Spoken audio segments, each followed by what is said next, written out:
l'État-fort et Sazimna Nyazingbe est le parrain de la promotion 2014 des élèves sous-lieutenants de l'école militaire de Pau au Burkina Faso. Avec son homologue burkinabé Blaise Compaoré, le président Faure Nyazingbe a présidé la cérémonie de remise d'épaulettes aux 43 jeunes sous-lieutenants de la promotion sacerdoce. Et puis le mois d'octobre sera le mois du civisme et de la citoyenneté au Togo. Une décision du chef de l'État mise en œuvre par le gouvernement pour permettre à chaque Togolais d'apprendre ou de réapprendre ses valeurs patriotiques pour un réel développement du Togo. Voilà pour l'essentiel du 20h de ce vendredi. À toutes et à tous, bonsoir et merci de nous rejoindre sur la télévision togolaise. Le chef de l'État, Faure Sazimna Nyazingbe, vient de séjourner au Burkina Faso. Il a parrainé la cérémonie de remise d'épaulettes à 43 jeunes sous-lieutenants de l'école militaire de Pau, promotion baptisée sacerdoce. 2 jeunes Togolais figurent parmi les récipiendaires. Le compte rendu avec Aimé Abalou. Cérémonie hautement symbolique et stratégique jeudi à Pau, à 147 km au sud-ouest de Ouagadougou, la capitale burkinabé. La remise d'épaulettes à 43 élèves sous-lieutenants de diverses nationalités, dont 2 Togolais, sous la présidence effective de Blaise Compaoré, président du Faso, et de son homologue togolais Faure Nyazingbe, parrain de cette promotion baptisée sacerdoce, ce qui traduit la noble tâche qui attend ces jeunes militaires, la défense et la protection de leur pays, même au prix de leur vie. Pour soutenir ces jeunes dans leur mission, les 2 chefs d'État ont remis personnellement au major et à la première fille de la promotion leur distinction.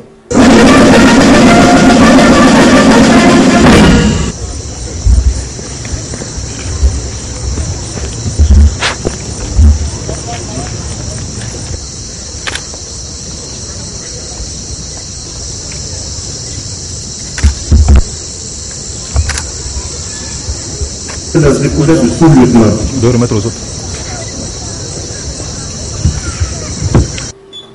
Ces récipiendaires constituent donc un relais qualitatif dans le maintien en permanence de la flamme de la vigilance contre les agresseurs, terroristes et contrevenants de tous ordres qui menacent constamment la stabilité du continent. Ce qui est important aujourd'hui pour faire avancer nos sociétés, c'est d'abord la formation. Donc nous sommes vraiment très réconfortés de voir que des jeunes vont venir apporter à l'armée nationale et aux armées africaines un souffle nouveau et bien sûr des capacités supplémentaires pour assumer leur mission pour la paix et pour la sécurité de nos États.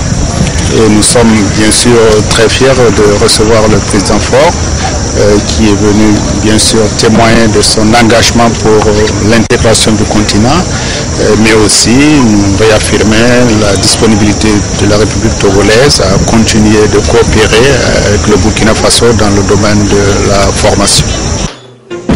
Cela fait 20 ans que l'Académie militaire de Pau forme de jeunes officiers au service des armées en Afrique. Ces récipiendaires sont aptes à commander un régiment d'infanterie dans une situation de paix ou de crise.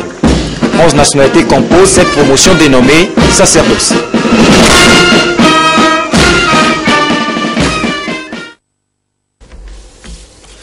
Le président Faure Nyazingbe est donc le parrain de cette promotion sacerdoce et c'est un grand honneur qui est ainsi fait au Togo. Au cours de cette cérémonie de remise des épaulettes aux élèves sous-lieutenants de l'Académie militaire de Pau au Burkina Faso, le chef de l'État a, dans un discours prononcé pour la circonstance, relevé les défis sécuritaires qui s'imposent au continent africain. Le compte rendu avec Joseph Amégan. À cette cérémonie de remise des épaulettes aux élèves officiers de l'Académie militaire Georges Namouano de Pau au Burkina Faso, le président de la République Faure Nyazingbe, parrain de cette promotion, a relevé les défis sécuritaires qui s'imposent aujourd'hui à une Afrique en pleine émergence économique. L'Afrique, notre continent, s'affiche comme l'un des piliers de création de richesses dans le monde. Cette tendance qui se maintient depuis plusieurs années fait de notre continent une terre de promesses appelée à jouer un rôle croissant dans l'économie mondiale. Le continent ne pourra toutefois être au rendez-vous de cette espérance que si nous intégrons nos efforts pour relever les défis sécuritaires polymorphes qui jalonnent la marche en avant de nos peuples. Les efforts conjugués de nos États ont certes produit des dividendes dans le champ de la résolution des conflits comme de celui de la gouvernance démocratique. La sous-région tourne ainsi progressivement le dos aux crises armées qui ont déchiré certains pays frères ces dernières années, alors que partout sur le continent s'enracine la démocratie et le règne du droit et élargissent ainsi les espaces de liberté. Ces avancées demeurent toutefois fragiles et l'éclosion de nouveaux foyers d'insurrection armée, l'essor du terrorisme et la piraterie maritime, la persistance de la criminalité transfrontalière et la prolifération anarchique des armes se conjuguent pour menacer la stabilité de nos États. Les risques sanitaires tels l'épidémie à virus Ebola qui se joue des frontières étatiques constituent un enjeu sécuritaire pour nos sociétés. Enfin, se dessinent en filigrane les conflits potentiels que laissent présager les bouleversements climatiques annoncés. Monsieur le Président, ce tableau peu reluisant ne doit toutefois pas susciter en nous ni découragement, ni pessimisme excessif. Il doit au contraire aiguiser notre détermination à agir avec foi et solidarité pour renforcer la résilience de nos États face aux incertitudes actuelles et triompher ainsi des menaces qui pèsent sur la sécurité de nos populations. Le chef de l'État a souligné ici le rôle et la qualité du militaire dans le contexte sécuritaire de nos États. Je me tourne maintenant vers vous, chers filleuls de la promotion sacerdoce, pour vous saluer et vous remercier pour le privilège que vous m'accordez d'être votre parrain. Cette cérémonie marque pour chacun de vous la fin d'un temps et ouvre la porte sur une belle perspective qu'est la carrière d'officier. La remise d'épaulettes s'apparente en quelque sorte au rituel d'adoubement qui, naguère, achevait la formation physique et morale du jeune chevalier et le lançait sur les chemins de la vie afin qu'il mette son épée au service de la justice et de l'honneur. Si les temps ont simplifié le rituel, le symbole qui s'y attache, tout comme les exigences qui s'y rapportent, restent les mêmes. Comme pour le chevalier du Moyen-Âge, l'entrée dans cette caste d'excellence exige de vous certaines qualités autour desquelles se regroupe tout le reste. Responsabilité, sens de l'honneur, force, vérité, humilité. Nul ne peut assurer en effet l'autorité sans engager sa responsabilité.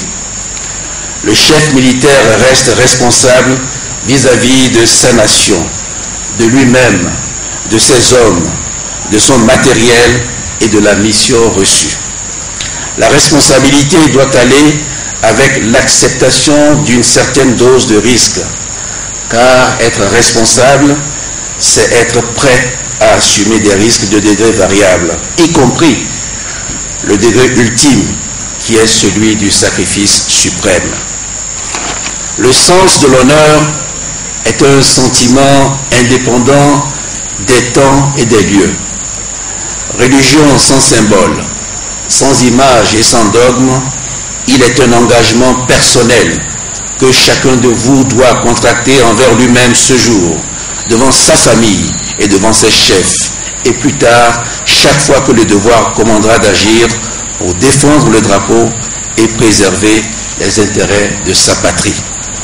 À Ouagadougou, le président Faure Gnassingbé a une fois encore salué la qualité des relations d'amitié et de coopération qui unissent le Togo et le Burkina Faso. Faure Gnassingbé a rendu tout le mérite au président Blaise Compaoré pour ses actions en faveur de la paix sur le continent. Et nous reviendrons sur d'autres aspects du séjour du président de la République en terre burkinabé dans le courant de cette édition. Demain, 4 octobre, la communauté musulmane célèbre l'Aïd el-Kébir ou la fête du mouton. À cette occasion, le président de la République, Faure Gnassingbé, a adressé un message de félicitations au roi du Maroc, Sa Majesté Mohamed VI. Le chef de l'État, Faure Gnassingbé, s'adresse ainsi au roi du Maroc. Majesté, la commémoration de l'Aïd el-Kébir m'offre l'agréable opportunité d'exprimer au nom de mes concitoyens et en mon nom personnel, mes chaleureux vœux de santé et de bonheur à votre majesté et ceux de prospérité au peuple frère marocain. En cette heureuse occasion de la fête du sacrifice, j'implore Allah, le Très-Haut et Miséricordieux, afin qu'il consolide davantage les liens d'entente et de solidarité entre toutes les communautés humaines, ainsi que la paix dans le monde entier. Qu'il vous abonde de ses grâces et vous illumine encore plus dans l'exercice de vos hautes charges pour un meilleur devenir de votre peuple. Vous renouvelant mes ardents vœux pour votre bien-être personnel, je vous prie d'agréer, Majesté, des assurances de ma très haute considération. Signé Faure Essozimna Gnassingbé, président de la République togolaise. Et le chef de l'État a également adressé ce même message de félicitations à plusieurs de ses homologues. À son Altesse Cheikh Sabah Al-Ahmed Al-Shabir Al-Sabah, émir de l'État du Koweït, au souverain du Royaume d'Arabie Saoudite, Sa Majesté Abdallah Ben Abdelaziz Al Saoud, à Sa Majesté Abdallah II, roi de la Jordanie, à son Altesse Sheikh bin Zayed Khalifa Al Nahyan, émir de l'État des Émirats Arabes Unis, au président de la République islamique d'Iran, son Excellence Hassan Rouhani, à son Excellence Michel Sleiman, président de la République libanaise, au président de la République algérienne démocratique et populaire, son Excellence Abdelaziz Bouteflika, à son Excellence Monsef Marzouki, président de la République tunisienne, au président de la République de Mauritanie, son Excellence Mohamed Ould Abdelaziz, à son Excellence Idriss Déby Itno, président de la République du Tchad, au président de la République du Sénégal, son Excellence Macky Sall, à son Excellence Ibrahim Boubacar Keïta, président de la République du Mali, au président de la République fédérale du Nigeria, son Excellence Goodluck Ebele Jonathan, au président de la République de Côte d'Ivoire, son Excellence Alassane Ouattara, à son Excellence Cheikh Dr Aladji Yaya Jammeh, président de la République de Gambie, au président de la République du Soudan, son Excellence Monsieur Omar Al-Béchir, au président de la République du Gabon, son Excellence Monsieur Ali Bongo Ondimba, à son Excellence Monsieur Mahmoud Abbas, président de l'État de Palestine, au président de la République islamique du Pakistan, son Excellence Asif Ali Zardari, au président de la République d'Indonésie, son Excellence Susilo Bambang Yudhoyono, à son Excellence Ikililou Douanine, président de l'Union des Comores, à son Excellence Abd Rabo Mansour Hadi, président de la République du Yémen, et à son Excellence Ismaël Omar Guelleh, président de la République de Djibouti.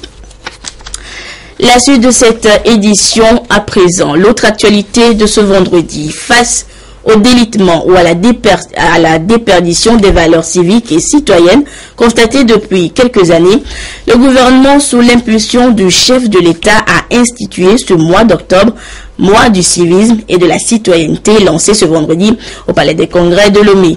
Toutes les couches sociales et socio-professionnelles ont fait le déplacement pour ainsi marquer leur adhésion à la vision d'un Togo solidaire habité par de valeureux citoyens.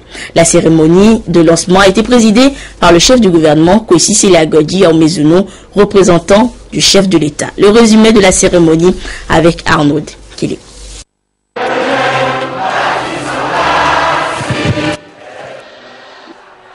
Citoyens togolais mobilisés au Palais des Congrès de Lomé pour la reconversion des cœurs et une prise de conscience plus accrue en vue de promouvoir les valeurs civiques et citoyennes. Un mois dédié au civisme et à la citoyenneté, ainsi en a décidé le gouvernement togolais pour combattre les actes inciviques, consolider la paix sociale par la tolérance, le respect de l'autre, des institutions de la République et des biens publics. 4 interventions ont marqué la cérémonie de lancement présidée par le Premier ministre Kossi Selagoye Aoumezounou. D'abord celle du représentant du maire de la ville de Lomé qui a invité les Loméens à l'intégrité citoyenne pour redorer le blason de Lomé. Nous devons tous nous sentir interpellés. À chaque fois que nous voyons des déchets encombrer nos trottoirs, nos places publiques, nos rues, ternissant ainsi et malheureusement l'image de nos quartiers et de notre belle capitale. Au-delà des paroles, il faudra faire le serment de créer un environnement sain dans lequel nous devons vivre dans nos maisons, dans nos quartiers, dans nos écoles, pour que notre ville soit propre. Nous éviterons ainsi beaucoup de maladies et nous attirerons beaucoup de tourisme dans notre pays. C'est en cela que l'adoption d'un comportement civique et citoyen peut conduire au développement économique dans notre pays.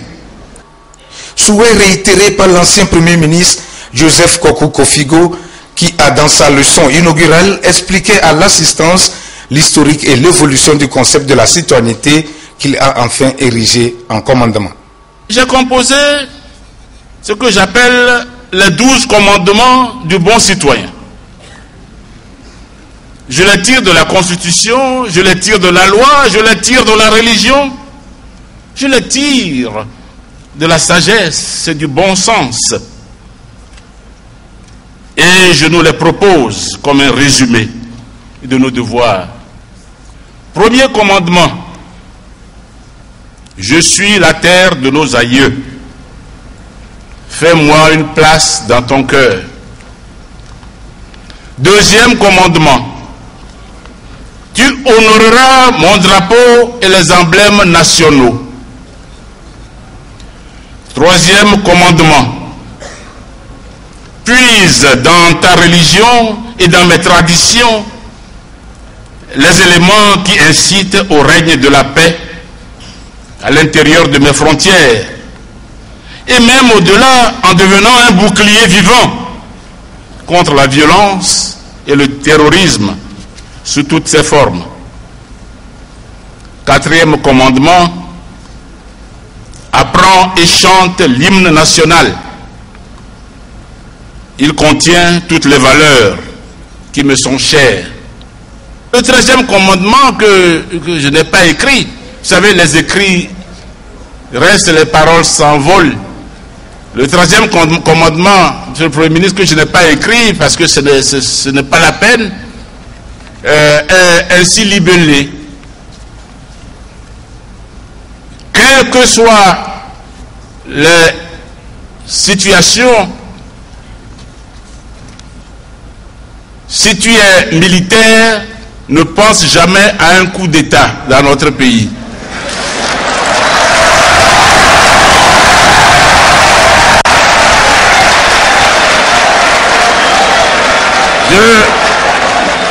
Monsieur le Premier ministre, mesdames et messieurs, je ne l'ai pas écrit parce que l'armée étant devenue républicaine, il n'y aura plus jamais de coup d'État dans notre pays. Quant à la ministre Kouméalo Anaté de la communication, de la culture, des arts et de la formation civique, elle a tout d'abord rendu hommage au chef de l'État, puis décliné les objectifs de cet ambitieux projet de gouvernement qui vise à former les citoyens au respect de la chose publique, à l'amour de la patrie, à la culture de vivre ensemble. Les citoyens togolais sont là, aujourd'hui, fortement mobilisés, comme vous pouvez le constater. Ils sont venus de tous les horizons vous dire qu'ils ont compris et qu'ils adhèrent totalement à la vision du chef de l'État, vision du Togo, d'un Togo plus solidaire, où ce qui nous unit doit primer sur nos différences, où les différences deviennent source d'enrichissement et non de conflit, où la culture de la paix par la tolérance doit s'imposer à chacun et orienter désormais notre vivre ensemble.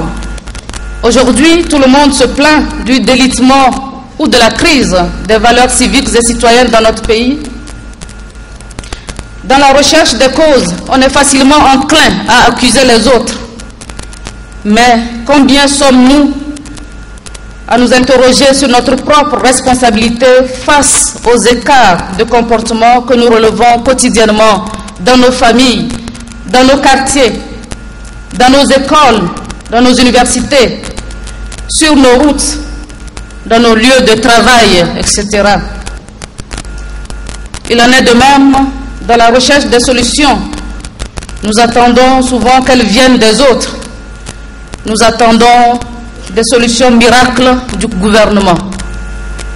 Certes, en adoptant la politique nationale de formation civique et d'éducation à la citoyenneté et en veillant à sa mise en œuvre, le gouvernement s'engage à combattre les différentes sources de dérives comportementales, d'incivisme et de déficit de citoyenneté. Mais nous devons être conscients que ce combat est l'affaire de tous. Chacun doit prendre ses responsabilités à chaque niveau et œuvrer activement pour le changement positif que nous appelons de tous nos voeux. Présent à cette cérémonie pour marquer l'engagement et la détermination du chef de l'État, le Premier ministre Kwesi Selagodji Ahmed-Jounou a invité toutes les couches socio-professionnelles à être les ambassadeurs de la citoyenneté. Cet engagement politique doit se traduire dans la réalité par une prise de conscience individuelle et collective. La grande mobilisation qui marque cette manifestation, au regard de l'objectif qui est le nôtre, est un véritable signe d'encouragement et nous indique que nous ne devons jamais désespérer de notre peuple et singulièrement de notre jeunesse. À cet instant précis, permettez-moi de citer le chef de l'État qui, à l'occasion de son message à la nation lors du 52e anniversaire de notre indépendance, je cite, disait: les valeurs citoyennes de respect de la chose publique doivent s'imposer à tous comme une ardente obligation.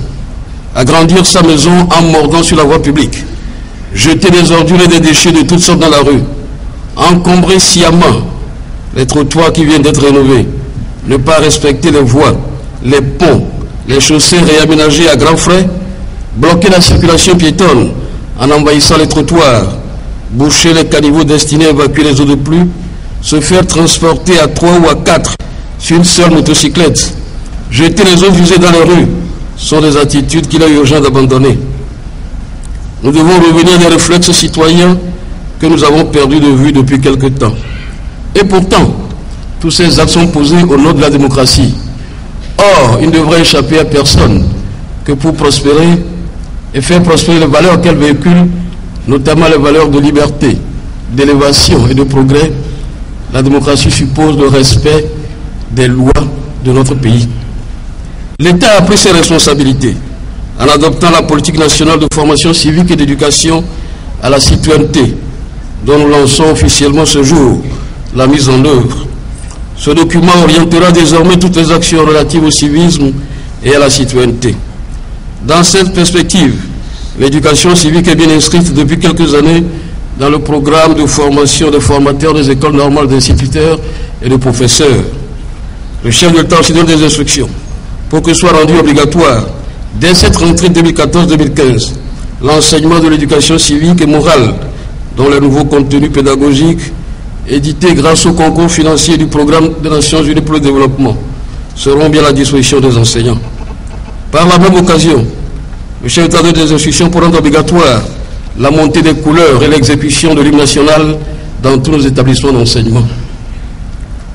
Je voudrais donc vous annoncer aussi, au nom du chef de l'État, qu'à partir du 1er novembre 2014, il sera institué sur toute l'étendue du territoire une journée Togo propre qui aura lieu chaque premier samedi du mois.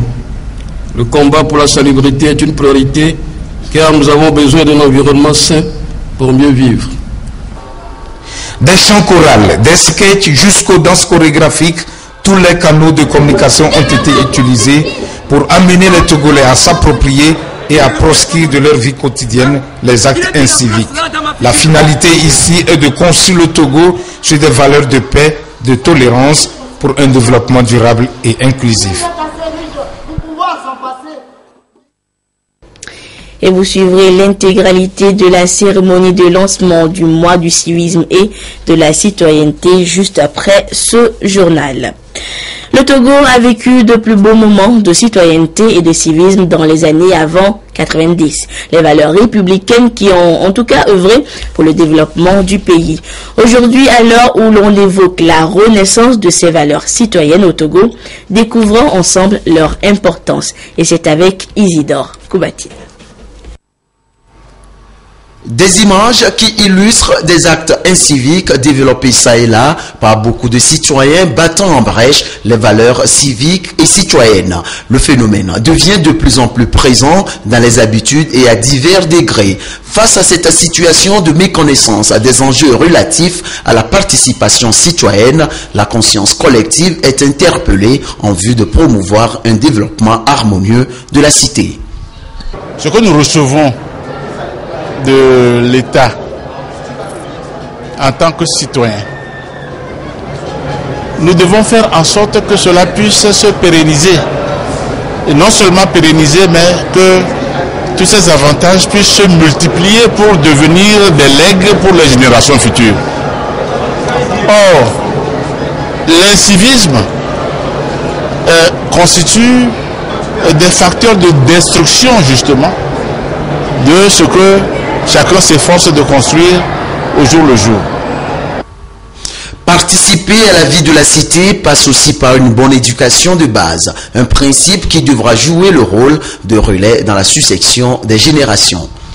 Il y a un certain nombre de comportements que nous devons avoir, mais cela ne s'adresse pas uniquement aux citoyens de base. Le civisme s'adresse aux citoyens à quelque niveau de responsabilité où ils se trouvent. Et c'est pourquoi je voudrais rendre hommage au gouvernement de l'initiative qui est prise de rédiger des manuels qui vont maintenant être mis à la disposition de toutes les unités pédagogiques régionales de notre pays. Le Togo se relance aujourd'hui pour gagner un pari, celui de voir tous les enfants de la cité engagés dans le développement de la nation à travers les actes civiques et républicains.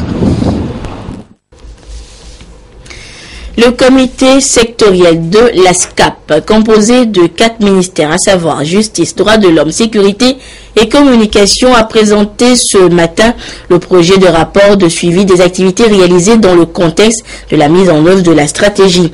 Ce rapport donne un aperçu des activités réalisées ou non au niveau de ces ministères, de même que les difficultés rencontrées. Tout ceci pour permettre aux acteurs impliqués et aux partenaires en développement d'apprécier l'état de la mise en œuvre progressive de la SCAP. Le compte rendu avec Ziara, Alpha et Clarisse Aticlé. Troisième session du comité sectoriel Justice, Droits de l'Homme, Sécurité et Communication. Une entité de mise en œuvre de la stratégie de croissance accélérée et de promotion de l'emploi SCAP. À cette rencontre, le projet de rapport de suivi comptant pour le premier semestre d'exercice de l'année 2014 du comité a été présenté aux acteurs et partenaires. Chaque ministère, autour de chaque rapport, a eu des activités réalisées, des activités réalisées à 100%, celles qui sont réalisées à moins de 100% et celles qui ne sont pas encore réalisées. Donc nous ferons le même exercice au courant du deuxième semestre de l'année 2014 avant de produire le rapport de performance annuel de chaque ministère et un rapport de performance annuel de tout le comité sectoriel. La synthèse des difficultés rencontrées a relevé notamment la lenteur dans les procédures de passation des marchés, le retard dans l'alignement des ressources financières par rapport aux activités programmées et l'insuffisance de ressources humaines. Sur tous ces aspects, le ministre de la Justice et des Relations avec les institutions de la République, président du comité sectoriel Justice, Droits de l'Homme, Sécurité et Communication, Kofi Essao, lance un appel à une remobilisation pour parvenir à une croissance durable, conformément aux objectifs de la SCAP.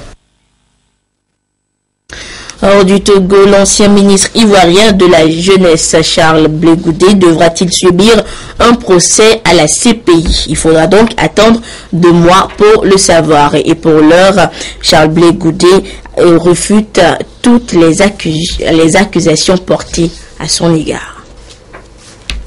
Pendant les 4 jours d'audience de confirmation des charges contre Charles Blé Goudé, l'équipe du procureur a tenté de prouver la culpabilité du leader des jeunes patriotes, la milice du pouvoir de Laurent Gbagbo. Monsieur Blé Goudé a créé un environnement propice à la division et à la violence. Une audience suivie avec attention depuis Abidjan, où plus d'une centaine de partisans du général de la rue s'étaient réunis pour partager l'événement. L'ancien leader étudiant n'a rien perdu de son verbe ni de sa fougue, réclamant des preuves. Qu'on me sorte la vidéo où j'ai dit aux chrétiens d'aller tuer les musulmans. Qu'on me sorte la vidéo où j'ai dit aux Ivoiriens chercher tous les partisans de Ouattara à aller les tuer pour que Gbagbo soit président. Madame la présidente, ce n'est pas vrai. Selon l'ONU, la crise post-électorale de 2010 a fait 3000 morts. Charles Blé Goudé est accusé d'être l'un des éléments majeurs du plan criminel élaboré pour garder le pouvoir, des accusations qu'il récuse. Non, je ne suis pas chef de milice. Non, je ne suis pas le présumé assassin des ressortissants du Nord et des musulmans de mon pays. Non, je ne suis pas un partisan de la violence, madame. Non, je ne suis pas un génocidaire. Madame, je souhaite une seule chose, que le droit nous départage. La force de conviction fait son effet et galvanise des troupes toujours prêtes à s'enflammer et à croire en l'innocence de leur champion. Depuis 2002, il nous a amenés à être dans le combat politique de manière pacifique, avec les mêmes luttes. La CPI gagnerait à ce que Blé Goudé soit libre pour venir continuer la caravane de la paix et de la réconciliation en Côte d'Ivoire. À la une de la presse ivoirienne, d'autres soulignent l'amnésie qui frappe le leader des jeunes patriotes. Le dernier mot restera aux juges qui ont 2 mois pour statuer sur ces preuves et décider si Charles Blé Goudé doit faire l'objet d'un procès. La CET informe son aimable clientèle qu'en raison des travaux d'entretien sur les ouvrages électriques de la COB au poste à Lomé à Plao le dimanche 5 octobre 2014 de 11h à midi, la fourniture du courant électrique connaîtra des perturbations dans les villes de Lomé-Thiviers et de leurs environs. La CET recommande toujours que les appareils soient débranchés lorsqu'une coupure intervient et ne soient remis en service qu'après le retour de l'électricité. La direction générale de la CET présente ses excuses à la clientèle pour le désagrément et la remercie pour sa compréhension. Fin de ce journal. Merci à tous ceux qui l'ont suivi grâce à la télévision togolaise, notamment du côté de Manhattan, aux États-Unis. Au revoir. Le chef de l'État fort Issa Zimnanya Zingbe est le parrain de la promotion 2014 des élèves sous-lieutenants de l'école militaire de Pau au Burkina Faso. Avec son homologue burkinabé Blaise Compaoré, le président Faure Gnassingbé a présidé la cérémonie de remise d'épaulettes aux 43 jeunes sous-lieutenants de la promotion sacerdoce. Et puis le mois d'octobre sera le mois du civisme et de la citoyenneté au Togo. Une décision du chef de l'État mise en œuvre par le gouvernement pour permettre à chaque Togolais d'apprendre ou de réapprendre ses valeurs patriotiques pour un réel développement du Togo.